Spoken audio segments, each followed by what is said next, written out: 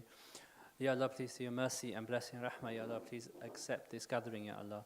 Ya Allah, please see your mercy, inject into the hearts of all the believers the love of the Prophet Muhammad sallallahu alayhi wa sallam. Ya Allah, the gathering, the Naseeha that has been given, Ya Allah, please see your mercy and blessing and rahmah, Ya Allah. Forgive us for our shortcomings and deficiencies in anything that we have relayed, Ya Allah. Ya Allah, any goodness has come from you, Ya Allah, the blessed Prophet Muhammad sallallahu alayhi wa sallam and the Mashaykhs, Ya Allah. Ya Allah, we ask that you allow us to act upon any goodness that has been mentioned, Ya Allah. Ya Allah, we ask that you allow knowledge to penetrate our hearts, Ya Allah, so it turns into action, Ya Allah. Ya Allah, everyone that has participated in this gathering, Ya Allah, please see your mercy and blessing and rahmah, Ya Allah. Grant them wisdom from yourself, Ya Allah. Grant them steadfastness from yourself, Ya Allah. Grant them forbearance from yourself, Ya Allah. Ya Allah, through your mercy and blessing and rahmah, allow us to reflect the beautiful qualities of the Prophet Muhammad sallallahu alaihi wasallam and your blessed qualities, Ya Allah.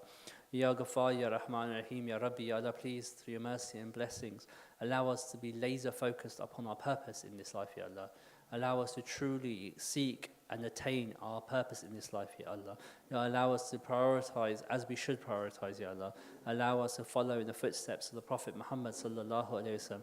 Allow our sisters, Ya Allah, allow our daughters, Ya Allah, allow our mothers, Ya Allah, to follow in the footsteps of the mothers of our faith, Ya Allah. The likes of Sayyidina Fatima Zahra radiallahu anha, Aisha radiallahu anha, Ya Allah, Sayyidina Khadija radiallahu anha. Ya Allah, please, see your mercy and blessing, grant them hiya, Ya Allah. Ya Allah, please, to your mercy and blessing rahmah, protect all those that are here, all the Muslims and the mu'mins and the believers of the earth and the world, Ya Allah. Allow us to protect our iman, Ya Allah, protect our faith, Ya Allah, protect our physical, our mental, our emotional, our heart, Ya Allah, and our spiritual well-being, Ya Allah. Ya Allah, whatever trials and tribulations, whatever hardships people may be going through, Ya Allah, that which you know of, Ya Allah, that which causes us sleepless nights, Ya Allah, that which irritates us, Ya Allah, that which sits at the back of our mind, Ya Allah, you know, Allah, better than we know ourselves, Ya Allah. We ask that you alleviate any hardship and concerns that people have, Ya Allah. Ya Allah, any calamity that is coming in our way, Ya Allah, we ask that you remove it, Ya Allah. Ya Allah, we ask that any goodness that the Prophet ﷺ asked, Ya Allah, please grant it to us. Ya Allah, and whatever the Prophet ﷺ sought refuge from, Ya Allah, please protect us from it, Ya Allah. Allahumma salli ala Sayyidina Muhammadin Nabil Ummi wa ala alihi wa sahbihi wa sallam. Al-Fatiha. بسم الله الرحمن الرحيم الحمد لله رب العالمين الرحمن الرحيم مالك يوم الدين إياك نعبد وإياك نستعين اهدنا الصراط المستقيم صراط الذين أنعمت عليهم غير المغضوب عليهم ولا الضالين آمين بسم الله الرحمن الرحيم. Jazakallah Ustad Majid. So inshallah, remember Shaitan's going to attack us. So this gathering is not a substitute for Saturday, it's an addition. It's going to help us to find our purpose. Now, Musa, I feel like I need to be asking you something as well. So, we all got friends, I'm sure. Even I've got one or two. How many friends do you think we should invite to Saturday? Make an effort. 3 or 5. You choose a number, Musa. All of us, that we're going to call up on at least 3 or 5 friends and tell them about this blessed gathering. How many do you think? MashaAllah. I was going to say 3. But Musa is saying we should all make sincere effort from now till Saturday to invite 5 people, tell them about this gatherings that we do. Not only, and out of those 5, you don't know which one's going to come and whose life, whose family you're going to change. Because all of us are only here, somebody gave us that dawah. Otherwise we wouldn't be here on a Wednesday night or on a Saturday night. And who knows where we would be. So just remember that. And when you call others, Allah helps you in your mission as well. It's a reminder to yourself. So on that note, inshallah, Jazakallah khair for all coming. Jazakallah to our regular host for allowing me to step in today. And inshallah, the sisters have made the refreshments, so please do join us. Assalamu alaikum wa rahmatullahi wa barakatuh.